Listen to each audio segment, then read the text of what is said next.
अनंत शक्ति है, फिर क्यों कहता है मुझ में शक्ति नहीं है? अनंत शक्ति को जागृत करो, एक बार होश आ जाए कि भगवान कहीं बाहर नहीं है, बल कहीं बाहर नहीं है, ताकत कहीं बाहर नहीं है, जो कुछ भी है वह सब मुझ में है, वह मेरे भीतर है। जो सोई हुई शक्ति है उसे जगाने का प्रयास करो, जीवन तुम्हारा धन्य हो जाए। अनंत सुख, कितना सुख है। भगवान हमको तो दुखी दुखी है, जब भी भगवान के पास आओ हम दुखी हम दुखी। अरे भगवान कह रहे तुझ में तो अनंत सुख है, दुखी क्यों होता है? सारा सुख कहाँ है? बाहर नहीं है, भीतर है। भीतर मान्यता का सुख है और मान्यता का दुख है। किसी को अपना मान रखा है इसलिए दुखी हो। दुनिया में कितने लोगों की मृत्यु रोज हो रही है, रोते हो क्या? क्यों नहीं रोते? उनको अपना नहीं माना। किस में रोते हो? तो सुख दुख मान्यता में है या सामने वाले में? अपनी मान्यता में सुख दुख है। भगवान कह रहे तू तो ऐसा मानना, बैठ जाओ देवी, तू ऐसा मान कि मैं तो मान्यता ही का तो सुख दुख है, मानना ही तो है। तो अपने को सुखी मानना, हर परिस्थिति में अपने को सुखी मानना, यह मनुष्यता हुआ करती है। दुख में दुखी हो गए, सुख में सुखी हो गए, एक ऐसा मानव जीवन, एक ऐसी मनुष्य की जिंदगी है? नहीं, सुख हो या दुख हो, मेरा स्वभाव क्या है? अनंत सुख मेरा स्वभाव है। ये सुख दुख तो लहरें हैं, आएंगी और चलिए, पल भर का है, क्षण भर का है। सब दिन होत ना एक समान। सब दिन एक से होते हैं क्या? नहीं, कभी सुख भी होता है, कभी दुख भी होता है, कभी अच्छा भी होता है, कभी बुरा भी होता है। उस समय क्या चिंतन करना है? उस समय ये चिंतन करना है, हे आत्म परमेष्टि, हे आत्मा के भगवान, एक बार अपने अंतस में जा, तुझ में अनंत सुख है। क्या है? एक बार अपने को पहचान लो, जान लो, सुख की प्राप्ति हो जाएगी। ऐसे भगवान ने 4 अनंत चतुष्टय के बारे में बोला है। 4 अनंत चतुष्टय के बारे में, अनंत ज्ञान है मुझ में, उसको जागृत करो। इतना ज्ञान है मुझ में कि छोटा मोटा ज्ञान तो छोड़ो, मैं केवल ज्ञान को भी जागृत कर सकता हूं। वह बाहर से नहीं आता, केवल ज्ञान भीतर से प्रकट होता है, अंतर से प्रकट होता है। अनंत दर्शन, वह भी मेरे भीतर। किताबों में ज्ञान होता है क्या? स्कूल जाते हो पढ़ने, किताबों में ज्ञान है कि तुम में ज्ञान है? किसमें है ज्ञान? बोलो। इस किताब में जो लिखा है, क्या लिखा है ये तुम जान रहे या किताब जान रही? कौन जान रहा है? तो ज्ञान किस में है? अपने में है ना। किताब में ज्ञान थोड़ी है, पुस्तकों में ज्ञान थोड़ी है, शास्त्रों में ज्ञान नहीं है। ज्ञान तो मुझ में है। किताब तो सहारा है, किताब तो एक माध्यम है। यदि किताबों में ज्ञान होता तो पेन भी लिख देता। पेन लिखता है कि तुम लिखते हो? कौन लिखता है? बोलो। हाथ लिखता है कि तुम लिखते हो? कौन है लिखने वाला? शरीर लिखता है कि मैं लिखता हूं? मैं हूं लिखने वाला। यदि मैं निकल जाऊं तो हाथ भी रहेगा, पेन भी रहेगा, एक अक्षर नहीं लिखा जाएगा। लिखने वाला कौन है? मैं हूं। जानने वाला कौन है? मैं हूं। पढ़ने वाला कौन है? मैं हूं। समझ में आ रहा? तो ये सारी चीजें तो मेरे अंदर मौजूद है, बाहर नहीं है। ना ज्ञान बाहर है, ना दर्शन बाहर है, ना सुख बाहर है, ना बल बाहर है। शक्ति भी मुझे ही अपनी जगाना पड़ेगी। रात्रि भोजन छोड़ दो, नहीं महाराज, अरे इसमें ही तुमको कष्ट आ गया। कैसे अनंत चतुष्टय के स्वामी हो तुम? विचार करिए। तुमको तो कर्मों को नाश करने की शक्ति है, तुम्हारे अंदर तो मोक्ष जाने की शक्ति है। ये धन्यता का अवसर है जो चातुर्मास यहाँ पर हो रहा है। और इसीलिए इस बार चातुर्मास की प्रक्रिया ऐसी रखी कि एक एक परिवार आए। शिकायत रहती थी ना, जाते तो हैं, महाराज के पास टाइम नहीं मिलता है, महाराज के पास बैठ नहीं पाते हैं, वक्त नहीं मिलता है। हमने कहा ये समस्या तुम्हारी खत्म कर देते हैं। अब आओ, पूरा दिन सुबह से शाम महाराज के। इतना समय मैंने दिन भर तो किसी को नहीं दिया होगा जितना इस चातुर्मास में दिया जा रहा। सुबह से भगवान की भक्ति, सुबह से भगवान का अभिषेक, मंत्रों का जाप, आहार दान का लाभ, ये 3-4 घंटे अभी विधान में, अभी आरती में, इतना समय, ये अवसर मिला है। ध्यान रखना, अवसर मिला है। अपने चित्त के आगाध स्वरूप को जानने का प्रयास करें। अपने स्वरूप को जानने का एक अवसर तुमको प्राप्त हुआ है। और केवल ये अवसर ही नहीं मिला है, हकीकत में देखा जाए तो शरीर भी एक अवसर है इस नर से नारायण बनने के लिए। शरीर भी एक अवसर है भगवान बनने के लिए। शरीर भी एक अवसर है कल्याण का। ये शरीर खुद एक अवसर है, मनुष्य भाव खुद एक अवसर है। क्योंकि भगवान बनने की यात्रा त्रियंचों से, नरकों से, देवों से शुरू नहीं होती है। भगवान बनने की यात्रा तो मनुष्य के चोले से प्रारंभ हुआ करती है। ये अवसर मिला, इसका सदुपयोग करो। सदुपयोग कैसे करें? वाणी का सदुपयोग करो, अच्छा बोलो, हित मित प्रिय बोलो, ये वाणी का सदुपयोग है। निंदा चुगली बुराई ये वाणी का दुरुपयोग है। गाली गलौज ये वाणी का दुरुपयोग है। वाणी का दुरुपयोग मत करिए, वाणी का सदुपयोग करिए। इस मनुष्य भाव का एक बात याद रखना, पंचम काल में पैदा हुए हैं, भगवान नहीं बन पा रहे। बन रहे हैं क्या? लेकिन मैं पुलक सागर कहता हूं, भगवान बनो या ना बनो, जिनेंद्र बनो या ना बनो, भगवान नहीं बन पाए कोई बात नहीं, भगवान के तो बन जाओ। समझ में आ रहा? भगवान मत बनो, लेकिन किसके बन जाओ? भगवान के तो बन जाओ। महावीर नहीं बनो, महावीर के तो बन जाओ। ऋषभ देव नहीं बन सकते हो, ऋषभ देव के तो बन जाओ, तुम्हारा अपना जीवन सार्थक। पंचम काल में अपन भगवान नहीं बन सकते, लेकिन भगवान के तो बन सकते हैं ना। नहीं अभी किसके बने हुए हैं? पति के, बच्चों के, परिवार के, धन के, रुपया के, पैसों के, मकान के। भगवान के कब बनोगे? भगवान के बन जाओ, जीवन में अपना कल्याण अपने आप हो जाएगा। ये मनुष्य तन मिला है, मनुर्भव, मनुष्य भवो, मनुष्य हो जाओ तो तुम्हारा जीवन मनुष्य जन्म की सार्थकता इसी में है कि अपना जीवन का आँखों का सदुपयोग करो। कहते ना मनुष्य जन्म को सार्थक करो। कैसे सार्थक करें? आँखों का दुरुपयोग मत करो। क्या करो? सदुपयोग। कान का सदुपयोग करो। कान तो है, सुनाई तो देगा कि नहीं देगा? सुनाई तो देगा, लेकिन क्या सुनना है? जिनवाणी सुनो, भजन सुनो, कीर्तन सुनो, भक्ति सुनो। कान का सदुपयोग हो गया। आज सुबह से उठ के इन लोगों ने अभिषेक किया, सुरेश जी पहाड़िया, रजनी जी पहाड़िया आई, सुबह से अभिषेक पूजन में लगे हैं। शरीर का सदुपयोग हो गया। घर में रहते तो विषय भोग इंद्रिय संसार उसमें अपना शरीर का दुरुपयोग होते रहता है। समझ में आ रहा? सदुपयोग हो गया। अपने हाथों से आहार दे लिया, हाथों का सदुपयोग हो गया। यहाँ बैठकर भगवान को अर्घ चढ़ा लिए, परिक्रमा लगा दी, पैरों का सदुपयोग। सदुपयोग क्या होता है? सार्थकता क्या होती है? अपने शरीर को, अपने मन को, अपने चित्त को परमात्मा से जोड़ देना, इस मनुष्य जन्म की सार्थकता और सफलता। सार्थकता सफलता के लिए और क्या करना है? अपने मन में दुनिया भर के विचारों को छोड़कर परमात्मा की भक्ति के विचार लाओ। तुम्हारे मन का सदुपयोग हो गया। तुमने धन यहाँ पर दान किया, तुम्हारी कमाई का सदुपयोग हो गया। यदि यहाँ दान नहीं करते तो ये लाखों रुपए आपके खाने पीने, घरबार परिवार इसी में चले जाते। आप पुण्य का अवसर आपको प्राप्त नहीं होता। सदुपयोग का मतलब यही है। उपयोग तो करना है, दुरुपयोग करो या सदुपयोग करो। अपने जीवन को सार्थक और सदुपयोग करने का प्रयास करिए। हम उस वंश में पैदा हुए हैं, ध्यान रखना। नाम ख्याति प्रतिष्ठा जय जयकार इसके लिए ही नहीं, ये तो अपने को अपने आप मिल जाया करते हैं, अपने आप प्राप्त हो जाएंगे। मैं तो कहता हूँ कि अपने लिए ही नहीं, अपनों के लिए भी जीने का प्रयास करिए। अपने ही दुख को दुख मत समझो, दूसरों के दुख को भी समझने का प्रयास करिए।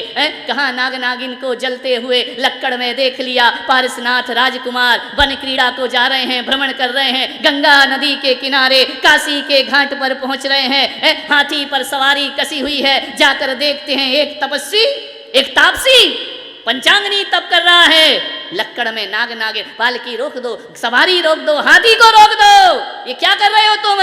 देख कर मन भीग गया उनका, करुणा से भीग गया मन उनका। उन्होंने कहा, हे तापसी, इस लक्कड़ में जीवों को मत जला, इनकी हत्या मत कर। तुझे कष्ट देना है मुझे कष्ट दे ले, लेकिन इनको कष्ट नहीं। इस वंश में हम पैदा हुए हैं जहां खुद को पारसनाथ ने एक नागिन को बचाने के लिए 7 भव तक कष्ट सहन किया। समझ में आ रहा? किसके लिए? एक जीव को बचाने के लिए 7 भव तक कष्ट सहते हैं भगवान। ये हम उस परंपरा में दीक्षित हुए हैं। विवाह को सजी है बारात, घोड़ी पर जा रही है बारात, रथ पर सवार हैं भगवान, जा रहे हैं विवाह करने के लिए। क्या पूछा? ये पशु, ये जानवर किस लिए बंधे हुए हैं? ये आपके यहाँ मांसाहारी राजाओं के लिए। मेरी वजह से इतने पशुओं की हत्या होगी, नहीं करना मुझे विवाह। लौट गए, चढ़ गए गिरनार की चोटियों पर, नेमिनाथ भगवान जाकर के उन्हें करुणा आ गई। जिस संसार में हमारे लिए दूसरों की जान जाती हो, ऐसे धर्म में, ऐसे वंश में हम पैदा हुए हैं जहां पर चींटी की आत्मा को उतना ही महत्व दिया जाता है जितना सिद्ध भगवान को महत्व दिया जाता है। ऐसे संस्कार हमारे, ऐसी संस्कृतियां हमारी, उसमें हमारा और आपका जन्म हुआ है। ध्यान रखिए। लोग क्या कहते हैं, दुनिया क्या कह रही है, दुनिया में क्या हवाएं चल रही हैं, क्या लहर चल रही है, बाहर का संसार कैसा है, इसमें मत पड़िए। अपने जीवन को सार्थक और सफल करने का प्रयास करिए। सब तो देख लिया, बच्चे बड़े हो गए, नाती पोते हो गए, सबका परिवार चल रहा, संसार चल रहा है, अभी भी सत्य के दर्शन नहीं करना है, अभी भी परमात्मा से लौ नहीं लगाना है, अभी भी भगवान से अपने आप को नहीं जोड़ना है, तो फिर कब करोगे, कब होगा? अभी नहीं। क्या सोचता है आदमी, आज करे सो काल कर, काल करे सो परसों, इतने जल्दी क्या पड़ी है, अभी तो जीना बरसों। ध्यान रख, ऐसा सोचता है आदमी। धर्म के मामले में सोचता अभी तो बरसों जीना है, इतनी जल्दी क्या है, कर लेंगे, अभी तो जिंदगी पड़ी है। जिंदगी का कोई भरोसा, कोरोना में कितने चले गए हैं, उसने नहीं देखा जवान कौन, और तीसरी लहर आ गई, अपने ही नंबर आ जाए, क्या भरोसा दुनिया से विदा हो जाए। सोचते ही रह जाएंगे और कुछ जीवन में कर नहीं पाएंगे। ध्यान रखिए, क्या माहौल है बाहर का, उसको छोड़ दीजिए, अपने जीवन का लक्ष्य ध्यान रखना। एक मौत का झटका लगेगा, मरने के बाद हमारे साथ ना माहौल साथ होगा, ना रिश्ते नाते, ना यार दोस्त, कोई साथ नहीं होगा। हमने जो जीवन में धर्म अर्जित किया है वही हमारे साथ जाने वाला है। कितनी बार ये बातें सुन चुके हो, सब इधर से सुनते और इधर से निकाल देते हो। मैं तो कहता हूँ मत लो दीक्षा, कोई बात नहीं है, मत करो व्रत नियम, कोई बात नहीं है, कम से कम अपने शरीर का सदुपयोग करो। ध्यान रखिए, दुरुपयोग मत करो। आँख कान आँख जो भी मिला है इसका सदुपयोग करो। एक बच्चा समुद्र के किनारे है, सोच देखिए, चिंतन देखिए लोगों का। बच्चा समुद्र के किनारे है, एक लहर आई, चप्पल बहाकर ले गई। समुद्र पे जैसे ही बच्चे ने देखा कि मेरी चप्पल चली गई, उसने रेत पे लिख दिया, समुद्र तू चोर है, तूने मेरी चप्पल चुराई है। एक बच्चे की सोच। वहीं क्या घटता है, कुछ मछुआरों की टोली चली आ रही है, हाथ में मछलियां लिए, वह देखते हैं तो क्या कहते हैं, समुद्र तू हमारा पालनहार है। बच्चे के लिए समुद्र चोर है, मछुआरों के लिए समुद्र पालनहार हुआ करता है। देखते क्या है कि थोड़ी दूर आगे जा करके देखो तो एक स्त्री का पति समुद्र में डूब करके मर जाता है, डूब जाता है। स्त्री लिखती है, समुद्र तू हत्यारा है, तूने मेरे पति की हत्या की है। आगे जा करके देखते हैं तो क्या घटना घट जाती है कि एक भिखारी घूम रहा है समुद्र के किनारे, सीपी खोलता है और मोती की प्राप्ति हो जाती है। समुद्र को वह भिखारी कहता है, समुद्र तुझसे ऐसा दानी तो संसार में कोई दूसरा नहीं है। एक ने क्या लिखा, समुद्र तू चोर है, एक लिखता है समुद्र तू हत्यारा है, एक लिखता है समुद्र तू पालनहार है, एक रेत पर लिखता है समुद्र तू दानी है। विचार करिए, एक समुद्र है, सोच कितनी अलग। एक समुद्र की बड़ी लहर आती है, पूरी जो लिखा हुआ था मिटा करके चली जाया करती है। मालूम है क्या हुआ, क्यों मिटा दिया उसने?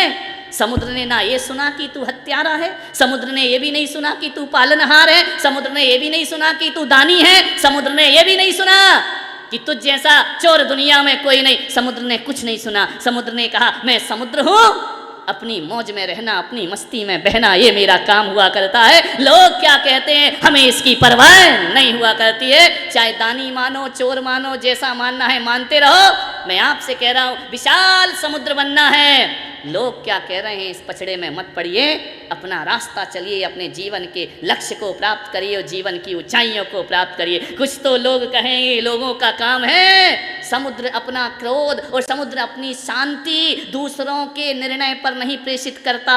वह कब क्रोध करना है इसका हिसाब भी उसका अपना होता है, और कब शांति से रहना है यह हिसाब भी समुद्र का खुद का। दूसरों के निर्णय से नहीं जीता है समुद्र। चोर कह दोगे तो समुद्र अपने आप को चोर नहीं माना करता है, दानी कह दो तो समुद्र अपने आप को दानी नहीं मानता है। हर हाल में जीना, मौज में रहना, मस्ती में जीना, ये समुद्र का काम हुआ करता है। कौन क्या कह रहे हैं उससे हमारे जीवन में कोई फर्क नहीं पड़ेगा। अपने जीवन के निर्णय लोगों से मत मांगो। समुद्र कहता है मेरे जीवन का निर्णय मैं खुद लूंगा। हमें भी अपने निर्णय खुद लेना चाहिए कि मेरा हित किसमें है और मेरा अहित किसमें है। दूसरे लोगों के हाथ में अपने जीवन का रिमोट दे दोगे ना, टीवी देखते हो ना, और एक रिमोट पकड़ा दिया जाए, दो चार लोग बैठे होंगे, एक भी चीज़ नहीं देख पाओगे। एक कहेगा न्यूज़ लगा दो, पट से दबा देगा, एक कहेगा सीरियल लगा दो, वो दबा देगा, एक कहेगा पिक्चर देख लो, वो दबा देगा। देखते देखते 1 घंटा बर्बाद हो गया। पूछा देखा क्या, बोले कुछ नहीं, चैनल ही बदलते रहे, देखा तो हमने कुछ नहीं, ना ये देखा ना वो देखा। दूसरों के हाथ में अपनी जिंदगी का रिमोट मत दीजिए। अपनी ज़िंदगी के निर्णय स्वयं लेने का प्रयास करिए, जीवन आपका सार्थक होगा। चातुर्मास का यह अवसर जीवन को सार्थक और सफल करने के लिए प्राप्त हुआ है। एक क्षण मिला है, एक दिन का चातुर्मास का सौभाग्य आपको मिला है, यहाँ से वह बटोर करके ले जाओ कि हे भगवान, जब हम आए थे आपके दर पे, हमने क्या लाए हम उसका महत्व नहीं जानते हैं, हमने क्या दिया हम उसका महत्व नहीं जानते हैं, लेकिन भगवान जब हम घर से निकल करके आए, जिम्मेदारी और दायित्व के बोझ हमारे सिर पर थे, लेकिन अब हम जो यहाँ से जाएंगे अपने हृदय में तेरी आस्था का सिंहासन लेकर के जाएंगे, तुम्हारी भक्ति के तीर से ले, यही सबसे बड़ा प्रसाद है। यहाँ पर बैठकर यहाँ से जब लौट करके जाओ किसी भी तीर्थ से, तो तीर्थ जैसी पवित्रताएं हमारे मन में होना चाहिए, तो हमारा जीवन सार्थक सफल होगा। यहाँ पर 24 हमारे प्रथम तीर्थंकर ऋषभदेव का इतना वर्णन, इतनी महिमा हम इस विधान के माध्यम से समझ रहे हैं। ये ऐसे ही प्राप्त नहीं हो गया उनको, जन्म जन्म उन्होंने ऐसा ही जीवन जिया है जैसे आप और हम जी रहे हैं। जीते जीते धीरे धीरे उन्हें शरीर का सदुपयोग करते करते परमात्म तत्व को प्राप्त कर लिया है। हम भी वैसा ही करने का प्रयास करें, तो ये चातुर्मास एक बहुत बड़ा अवसर बन के हमको प्राप्त होगा। समय हो रहा है, ज़्यादा प्रवचन की ज़रूरत नहीं है, और कितने साल से सुन रहे हो, लेकिन ऐसा नहीं है कि कुछ भी परिवर्तन नहीं है। परिवर्तन तो बहुत है, वो अपने को ही अनुभव करना है, दूसरों के द्वारा नहीं कि कितने बदले या नहीं बदले। अपने अंतस्करण में, अपनी चित्तवृत्तियों में झांक करके देखो कि हमने अपने जीवन में कितना परिवर्तन पाया है। 50 साल पहले का जीवन क्या था, 20 साल पहले का जीवन क्या था, अभी का जीवन क्या है, और धर्म से जुड़ने के बाद का जीवन क्या है। खुद का आकलन खुद करने का प्रयास करें और आगे बढ़ने का प्रयास करें। इन्हीं शुभ भावनाओं के साथ जय महावीर।